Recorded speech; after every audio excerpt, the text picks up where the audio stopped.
Hello, my dear students. Good morning. Today, I'm going to teach you class 7th English reader. And I was teaching you first chapter, and three part of this chapter I have provided you. So today, I will tell you about the last part of this video, and of this chapter. And in this chapter, there is a king who had some questions in his mind, and after that he want to know the answers of those questions, but there was nobody who was able to reply for those questions, so he become very angry also. And you can say after that he goes to meet a hermit. But what happens over there, he was working, you can say hermit was working in the field and how they work. And at last a wounded man came over there and how they saw him. And in this paragraph he will tell that over here the wounded man will tell the complete story through this paragraph. यहाँ पे वो जो घायल व्यक्ति जो वहाँ पे आया हुआ था उसने कौन सी कहानी बताई, क्या बताया कि किसने उसको wounded किया है, what was the reason that why he came there, and all the things about him. Over here he's telling solution. When I learned that you were coming alone to the mountain to meet the hermit, यानी उस घायल व्यक्ति ने king से बताया, when I learned that, when he knows that you are coming alone, कि आप अकेले आ रहे हो, यानी आपके सैनिक जो हैं, सोल्जर जो हैं वो नीचे ही हैं और आप अकेले हर्मिट से मिलने जा रहे हो. Alone to the mountain to meet the hermit. Over here you are coming alone to the mountain to meet the hermit. So what happens after that? I resolve to surprise you on your way back and kill you. And he want to meet you over there. It means the man, the wounded man over here, he's telling that I want to kill you on the way. मैं आपको रास्ते में ही मार देना चाहता था, because I want to meet here on the way so that I can kill you. This is the reason I was coming here. But after waiting a long time, there was still no sign of you. But he is telling that. But after waiting a long time, यानी काफ़ी देर इंतज़ार करने के बाद, जब आप नहीं पता चला कि आप, क्योंकि किंग को जब रिप्लाई नहीं मिला तो किंग लौटे नहीं, वो वहीं पे रुक गए. और जब काफ़ी देर हो गया तो उसको लगा कि अब पता नहीं किंग लौटेंगे कि नहीं. So over here, but after waiting long time, यानी काफ़ी देर तक इंतज़ार करने के बाद, after waiting long time, what he does over there, after waiting a long time, there is still no sign of you, and yet he don't find the sign of you. And so I left my ambush in order to seek you out, and this was the reason I came from there towards this hut so that I can find you. And so I left my ambush, उसने अपने ambush को वहीं पे छोड़ दिया, in order to seek you so that I can search you, I can find you, that where was you, कि आप where is you, because you don't return from there. So all these things over there, okay. But after waiting a long time, there was still no sign of you, and so I left my ambush in order to seek you out. But instead of finding you, लेकिन आप तो मुझे मिले नहीं. Instead यानी आपके बदले में कौन मिल गए. But instead क्योंकि instead का यूज वहीं पे होता है जब हम किसी के बदले में कोई चीज़ यूज करते हैं, okay. So but instead of finding you, I came across your attendants.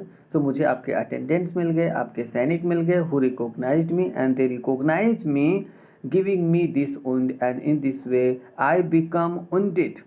Okay, because over here you have understood that the man who was wounded over here, he want to kill the king, and another other hand he become wounded by the king's attendants, by the king's soldier. Luckily I escaped and ran here. और मैं बहुत ही lucky था कि मैं छूट गया वहाँ से और मैं बच कर किसी तरीके से यहाँ पर भाग कर आया हुआ हूँ. If I had not met you, I would surely be dead by now. अगर शायद मैं आपसे नहीं मिलता, from here you can see, if I did not met you, I would surely be dead by now. अगर मैं आपसे नहीं मिलता तो निश्चित रूप से मेरी क्या होती, डेथ हो जाती. Luckily I escaped and ran out. I had not met you, I would surely be dead by now. I had intended to kill you. And other hand he tells that I want to kill you, but instead you saved my life. मैं आपको मारना चाह रहा था. I want to kill you, but instead you saved my life. Other hand you saved my life. मैं आपको मारना चाह रहा था, लेकिन बदले में आपने मेरे जीवन को बचाया। I am ashamed and grateful, मैं बहुत ही शर्मिंदा हूँ और इस बात के लिए मैं बहुत ही असेम्ड हूँ, बहुत ही ग्रेटफुल हूँ for you. I am ashamed and grateful beyond words.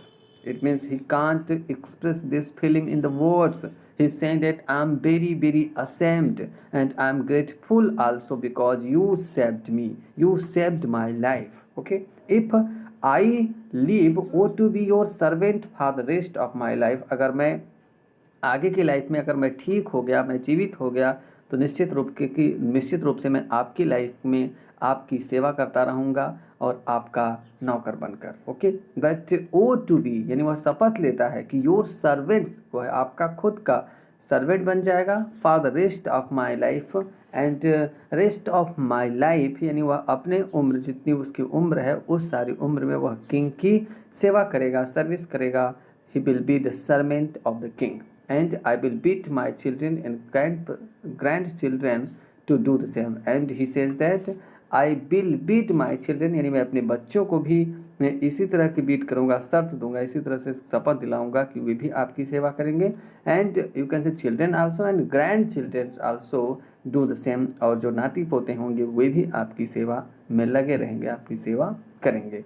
Please grant me your forgiveness. It means over here he is asking for forgiveness because he has done this kind of mistakes for the king, and yet what was the result you have found over here, that he become wounded and king's attendants killed him, but other hand king also saves his life, so over here he become very grateful. Okay, next paragraph I am going to tell you about the next paragraph.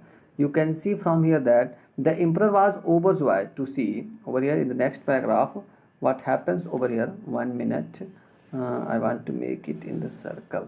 Solution, from here the emperor was overjoyed to see what that he was so easily reconciled with a former enemy. यानी emperor इस बात से बहुत overjoyed हुए to see that he was so easily reconciled कि बहुत आसानी से उसने उस इनमी को पहचान लिया, यानी राजा उसको पहचान लिए। He not only forgive the man, केवल उन्होंने उसको माफ़ ही नहीं किया, but promise to return all the man's property and so to send his own physicians and sorts to bet for the man until he was completely healed. Healed मतलब होता है घाव का भर जाना। ओके, तो कहने का मतलब he not only forgive the man, वह केवल उस उनडेड मैन को फॉरगिव ही नहीं किया, but promise to return all his man's property, यानी उस आदमी की पूरी संपत्ति को रिटर्न करने का भी प्रॉमिस किया। And promise to return, what promised? He promised to return all the money of that man, all the property of that man. He promised to return all the man's property and to send his own physicians. और उन्होंने अपने खुद के जो physicians थे, उनके खुद के जो डॉक्टर थे, उनको अपने सर्वेंट्स को उसकी सेवा करने के लिए, उसके सर्विस करने के लिए, उसकी दवा करने के लिए भेज दिया, so that he can heal his wound easily. After ordering his attendants to take the man's home, जब उसके अटेंडेंट्स उस आदमी को वहाँ से लेकर चले जाते हैं उसके घर, the emperor return to see the hermit. Once again he want to meet the hermit because already because he has came there to meet emperor because he want to know the answers. So emperor returned to see the hermit, इसलिए उस emperor कहाँ पे return होके आया? राजा के पास आया। Okay, and after that before returning to the palace, यानी महल में जाने से पहले, लौटने से पहले, the emperor wanted to repeat his 3 questions once last time he want to repeat those questions because he came over only to know the answers of these questions. So this was the reason once again he want to try with the hermit so that he can find the answer. So emperor returned to see the hermit. Before returning to the palace, the emperor wanted to repeat his 3 questions one last time. He found the hermit solving seeds in the earth. They had what written over here, you can see seeds. Emperor wanted to repeat his 3 questions one last time. he found the hermit sowing his seeds, and at that time, you can say at last time, when he goes there to meet the hermit so that he can try once again that he will find the answers or not, you can say the hermit will give the answers or not. So what happens after that? He found the hermit sowing seeds in the earth they had dug the day before, और तब वह पाता है कि जो hermit थे वे उसी ज़मीन पे जो जिसकी कल खुदाई की गई थी वहाँ पे वह बीज को बो रहे थे. The hermit stood up and looked at the emperor. फिर क्या हुआ? उस हर्मिट ने वहाँ पे हर्मिट खड़े हो गए और एम्पर की तरफ देखा. But your question have already been answer. और जब उसने उनको देखा तो उन्होंने कहा कि आपको क्वेश्चन करने की ज़रूरत नहीं है, आप मुझे आंसर देने की ज़रूरत नहीं है, because your questions have already been answer, क्योंकि आपको खुद आपके क्वेश्चंस का आंसर मिल चुका है. What the hermit said over here, this is very important also, but you can see the lines over here. But your questions have been already answer. अरे आपको तो अपनी क्वेश्चंस के आंसर्स पहले से ही मिल चुके हैं. Have you not understood your answers? Okay, and after that in next paragraph he will tell that how he find the answers. You can see from here also, how's that, ये कैसे possible हुआ, मुझे तो अभी answers मिला ही नहीं. The emperor asked puzzle. इस तरह से उन्होंने एक कंफ्यूज होकर उन्होंने पूछा कि that's how's that, how is this possible that because I haven't find any answers from you, and you are saying that I have found already, my questions already been answered. So how is this possible? So listen from next paragraph. Yesterday, if you had not taken pity on my age and given me a hand with digging these seeds, you would have been attacked by that man on your way home. देखिए ध्यान से सुनिएगा, ये बहुत ही important है किस तरीके से उसको आंसर प्रोवाइड कर रहे हैं hermit. Study if you had not taken PT on my age. कल अगर आप मेरी उम्र को देखकर मुझ पे अगर आप दया नहीं किए होते, कल study if you had not taken PT on my age, यानी मेरी उम्र को देखकर, मेरी इस ओल्ड उम्र को देखकर अगर आप मेरे ऊपर पीटी नहीं किए होते, दया नहीं किए होते, and given me a hand, और आप मेरी मदद नहीं किए होते, विद डिगिंग दीज बेड्स, यानी इन क्यारियों को खुदाई करने में अगर आप मेरी मदद नहीं किए होते, you would have been attacked by that man, तो निश्चित रूप से आप उस आदमी के द्वारा अटैक कर दिए जाते. यानी अगर आप यहाँ से लौट कर जाते तो निश्चित है कि वह आदमी आपका रास्ते में वेट कर रहा था और आपके ऊपर क्या करता, अटैक कर देता. Okay, digging these pits, you would have been attacked by that man on your way home. Then you'd have deeply regretted not staying with me. So you'd have deeply regretted. तो आप बहुत पछताते कि काश मैं king hermit के पास ही रुक गया होता. सो you'd have deeply regretted.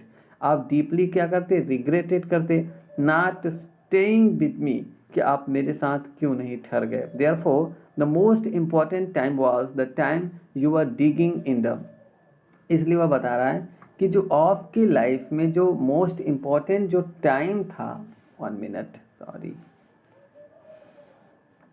listen from here. Have you deeply regretted staying with me? Therefore the most important time was the time you were digging in the beds. यानी सबसे महत्वपूर्ण टाइम वह था जिस समय आप मेरी क्यारी में खुदाई कर रहे थे, गुड़ाई कर रहे थे, डिगिंग कर रहे थे. The most important person was myself, और जो मोस्ट इम्पॉर्टेंट पर्सन था वह मैं था. Okay, and the most important pursuit was to help me, और सबसे बड़ी बात, सबसे बड़ी जो इम्पॉर्टेंट बात थी वह ये थी कि आप मेरी मदद कर रहे थे. Okay, these are the 3 answers he give there over there. And after that what happens, you can see here in the next paragraph. Later when the wounded man ran up here, बाद में जब उस आदमी दौड़ते हुए वह आदमी यहाँ पे आया. Later when the wounded man, यानी जब वह घायल व्यक्ति ran up here, जब वह दौड़ते हुए यहाँ आया, the most important time was the time you spent dressing his wood. So सबसे महत्वपूर्ण समय क्या था, वह इम्पॉर्टेंट टाइम था जिस समय आप उसकी ड्रेसिंग कर रहे थे उसके घाव पे, क्योंकि वही सबसे इम्पॉर्टेंट टाइम था अगर उसकी घाव की पट्टी नहीं की जाती, उस पर दवा नहीं लगाया जाता, तो शायद वह मर जाता. So it was a very important time. So later when the wounded man ran up here, the most important time was the time you spent dressing his wound. For if you had not cared for him, और suppose कीजिए कि अगर आप उसकी care नहीं करते, he would have died and you would have lost the chance to be reconciled with him. तो क्या होता कि if you had not cared from here, if you had not cared for him, अगर आप उसकी care नहीं किए होते, अगर आप उसकी देखभाल नहीं किए होते, तो क्या होता, you would have lost the chance to reconcile with him. तो आपने जो आज रिकनसाइल कर लिया, एक तरह से समझौता कर लिया, उसकी सारी संपत्ति को आपने वापस कर दिया, आप ये सारे काम नहीं कर पाते. ओके, लाइकवाइज यानी इसी तरीके से, likewise what happens likewise, over here you can understand what happens likewise. Okay, so likewise he is saying that in the same way, likewise what happens, be reconciled with him. Likewise he was the most important person, इसलिए वह क्या था, most important person था आपकी life का. and the most important pursuit was taking care of his wound. और सबसे important जो काम था वह क्या था, उस व्यक्ति के घाव को मरहम पट्टी करना. Okay, after that next paragraph you can say, remember, over here hermit is saying, 1 minute, hermit is saying to him that remember that there is only one important time, केवल एक ही महत्वपूर्ण समय होता है. there is only one important time, remember that there is only one important time and that is now, जो यह समय है, जो सबसे महत्वपूर्ण समय है, जो इम्पोर्टेंट टाइम है, वह क्या है, यह समय है. The present moment is the only time over which we have dominion, यानी जिस पे हम, मतलब जो प्रेजेंट टाइम होता है उसी पे हमारा अधिकार, डोमिनियन मीन्स होता है अधिकार जताना, तो हम केवल इसी पे अधिकार, जो समय बीत गया उसको हम फिर अपने कामों को सुधार नहीं करते कि हम पास टाइम में जाएंगे लौट कर अपने कामों का सुधार कर लेंगे. ठीक, और हम फ्यूचर भी हमको पता नहीं है कि फ्यूचर में क्या होगा, लेकिन हम प्रेजेंट में जीते हैं और प्रेजेंट का जो टाइम होता है उसमें हम अपनी गलतियों को सुधार सकते हैं, उसमें हम अपनी गड़बड़ियों को ठीक कर सकते हैं. इसलिए हरमिट ने बताया कि जो सबसे महत्वपूर्ण समय होता है वह क्या है, आपका प्रेजेंट है. The important time and that is now. The present time is the only time over which we have dominion, क्योंकि हमारे पास जो संप्रभुता होती है, जो शक्ति होती है, जो क्षमता होती है, उसका अप्लाई हम केवल प्रेजेंट में ही कर सकते हैं, न कि फ्यूचर में और न कि पास्ट में. Okay, the most important person is always the person, और जो सबसे महत्वपूर्ण व्यक्ति होता है, the most important person is the person who person, over here in the next paragraph you will see who will be the next important person of the life, and after that you will understand the complete paragraph here. So listen over here, you are with, यानी सबसे important person वो होता है आप जिसके साथ हैं. Okay, who is right before you, जो जस्ट आपके सामने है. कहने का मतलब ये कि जैसे सबसे पहले जब उसने हरमिट को देखा तो उसने हरमिट की मदद की किंग ने, कि किस तरह से वह बूढ़ा था तो उसको दया आ जाती है. And next time you can see that how he helps the wounded man. So you are with, आप जिसके साथ हो वही सबसे इम्पोर्टेंट पर्सन है. Who is right before you, जो सीधा आपके सामने है, जो आपके पास है. For who knows if you will have dealing with any other person in the future. For who knows, क्योंकि कौन जानता है. For who knows if you were have dealing, कि आप भविष्य में आने वाले समय में किसके साथ रहेंगे, किस पर्सन के साथ काम करेंगे, आपको ये पता नहीं होता है. इसलिए सबसे महत्वपूर्ण व्यक्ति वह होता है जो प्रेजेंट में आपके साथ है. Okay, and after that at last the most important person is making that person standing at your side. और जो सबसे महत्वपूर्ण बात होती है, the most important person is making the person, यानी उस व्यक्ति को बनाना, making the person standing at your side, जो आपकी तरफ खड़ा हो, जो आपकी परवाह करता हो. Happy for that alone is the pursuit of life. और इसमें सबसे बड़ी बात क्या होती है, loneliness is the, you can say happy for that pursuit is the pursuit of life. You can say that alone is the pursuit of life. So in this way I have taught you this complete chapter, And dear students, after that I will provide you its exercises, solve question answers, and in this way you will learn your word meanings, and you will write in your copy and learn word meanings. Okay, and one message for you, that you will stay at your home, you will not you will not go anywhere, and you will study continuously, you will not break your study. Thank you for seeing this video.